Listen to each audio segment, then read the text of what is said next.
அஸ்ஸலாமு அலைக்கும் வரஹ்மத்துல்லாஹி வபரகாத்துஹு. அன்பார்ந்த OH இஸ்லாம் சேனல் நேயர்களே, எல்லாம் வல்ல ஏக இறைவனுடைய அன்பும் அருளும் நம் அனைவர் மீதும் என்றும் நிலவட்டும்.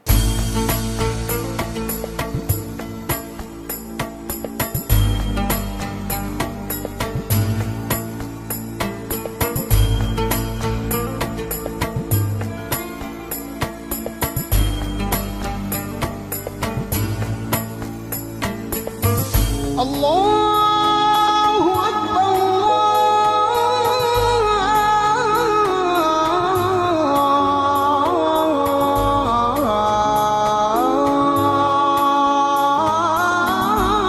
அல்லாஹு அக்பர்.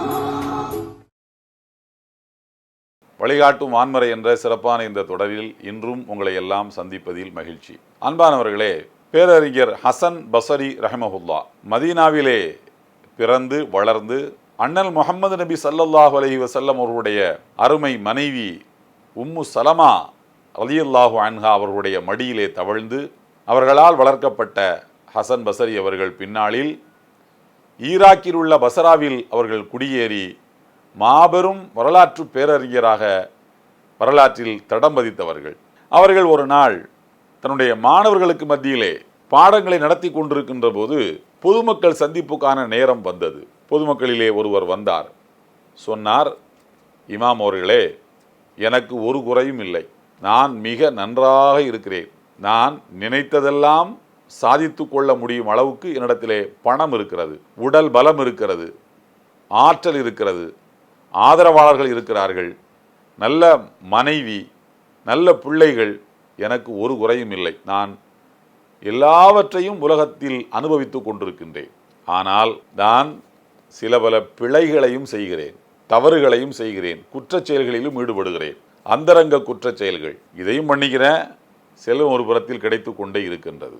இறைவன் என் மீது கோபித்து கொள்ளவில்லை, இறைவன் என் மேலே பாசமாக தான் இருக்கிறான். நான் செய்யக்கூடிய பாவங்களுக்காக இறைவன் என் மீது கோபித்துக் கொள்வதாக இருந்தால் என் செல்வத்தை அவன் பறித்திருக்க வேண்டும் அல்லவா?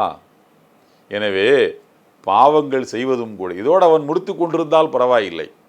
அதுக்கடுத்து ஒரு வார்த்தை சொன்னான் பாருங்கள், எனவே பாவங்களை செய்தால் இறைவன் கோபித்து கொள்வான் என்பதெல்லாம் கிடையாது, பாவம் செஞ்சாலும் இறைவனுக்கு பிடிக்கும் தான் போல் இருக்கிறது என்று ஒரு குதர்க்கமான வாதத்தை எடுத்து போட்டான். இமாம் ஹசன் பஸரி அவர்கள் ஒரு மாணவர்கள் புடைசூழ இருக்கிறார்கள்.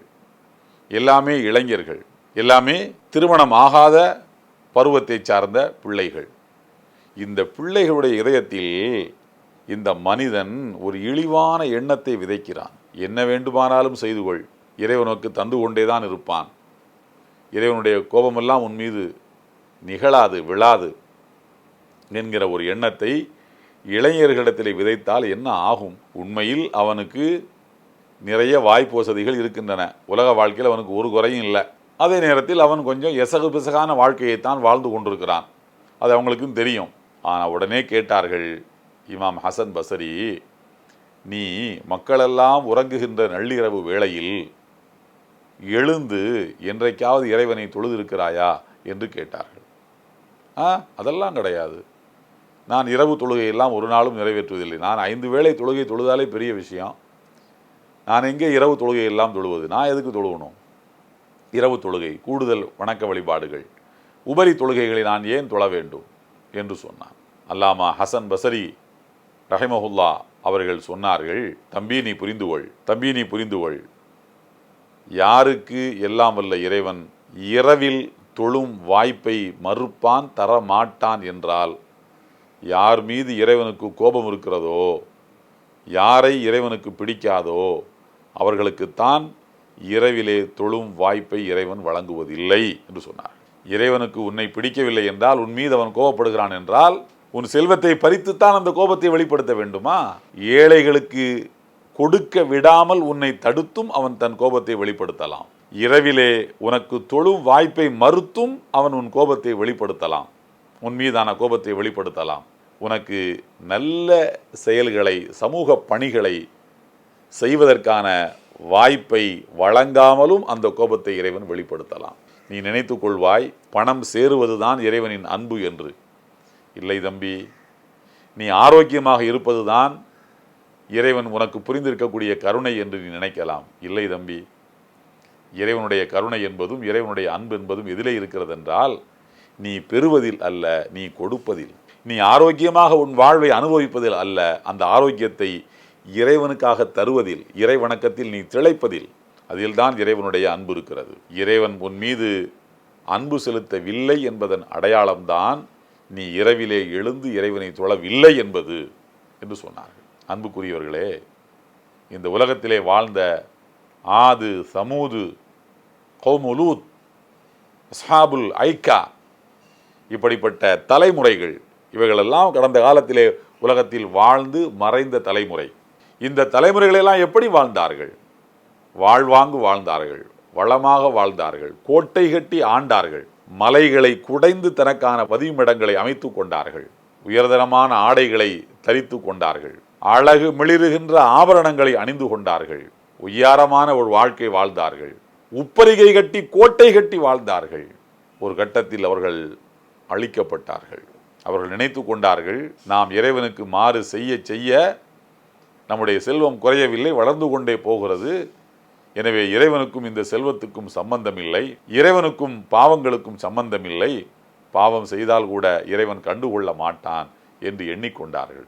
ஆனால் எல்லாம் வல்ல இறைவன் அருள்மறையாம் திருக்குரானில் இப்படிப்பட்ட மனிதர்களை பற்றி என்ன சொல்கிறான் தெரியுமா? சனஸ்தத்ரிஜுஹும் மின் ஹைஸு லா யஅலமூன் வ உம்லி லஹும் இன்ன கைதி மத்தீன். நான் அவர்களுக்கு திரும்ப திரும்ப வழங்கி கொண்டே இருப்பேன். அவர்களுக்கு தேவைப்படுகின்ற செல்வங்களை அவர்கள் மீது நான் அள்ளி அள்ளி ஊற்றி கொண்டே இருப்பேன். அவர்கள் கேட்ட கேட்காத அனைத்தையும் அவர்களுக்கு நான் வாரி இறைத்து கொண்டே இருப்பேன். ஒரு நாள் அவர்கள் அந்த செல்வம் தருகின்ற மதமதப்பில், அந்த செல்வம் தருகிற சுகத்தில், ஒய்யாரத்தில், அந்த செல்வம் தருகின்ற ஆடம்பரத்தில் திளைத்து மூழ்கி கொண்டிருக்கக்கூடிய வேளையில் நாம் அவர்களை திடீரென்று கவ்வி பிடித்துக் கொள்வோம். அகது நாகும் பகுத்தத்தன் பெய்தாகும் முபலிசூ. இறைவனுடைய பாசத்தின் அடையாளம் அல்ல, இறைவன் நம் மீது அன்போடு இருக்கிறான் என்பதன் அடையாளம் எதுவென்றால் நல்ல பாதையில் நம்மை செலுத்துவதுதான். ஏன் தெரியுமா? இந்த உலகத்தை இறைவன் கொசுவினுடைய ரெக்கைக்கு கூட மதிப்பதில்லை என்றார்கள் நபிகள் நாயகம் ஸல்லல்லாஹு அலைஹி வஸல்லம் அவர்கள். லவ் கானத் இந்தல்லாஹி லவ் கானத்தி துன்யா இந்தல்லாஹி ஜனாஹ பஊதத்தின். ஒரு கொசுவினுடைய ரெக்கைக்கு இருக்கின்ற மரியாதை இந்த மொத்த உலகத்துக்கும் இறைவனிடத்திலே இருக்குமானால் தன்னை மறுப்பவர்களுக்கு அவன் ஒரு சொட்டு தண்ணீர் கூட கொடுக்க மாட்டான் என்று சொன்னார்கள். அப்படியானால் எல்லோருக்கும் அவன் வாரி வழங்குகிறான் என்பதிலே இருந்து எடுத்துக்கொண்டு போங்கப்பா, யார் வேண்டுமானாலும் எவ்வளவு வேண்டுமானாலும் அனுபவித்துக் கொள்ளுங்கள், இதெல்லாம் எனக்கு ஒரு பொருட்டா, இதெல்லாம் ஒரு சொத்தா, இதெல்லாம் ஒரு செல்வமா என்று எல்லாம் வல்ல இறைவன் இந்த மொத்த உலகத்தையும் கொசுவின் இறக்கையை விட கீழாகவே துச்சமாக நினைக்கிறான். அதனால்தான் நீங்கள் வாழ்ந்து கொண்டிருக்கிறீர்கள்.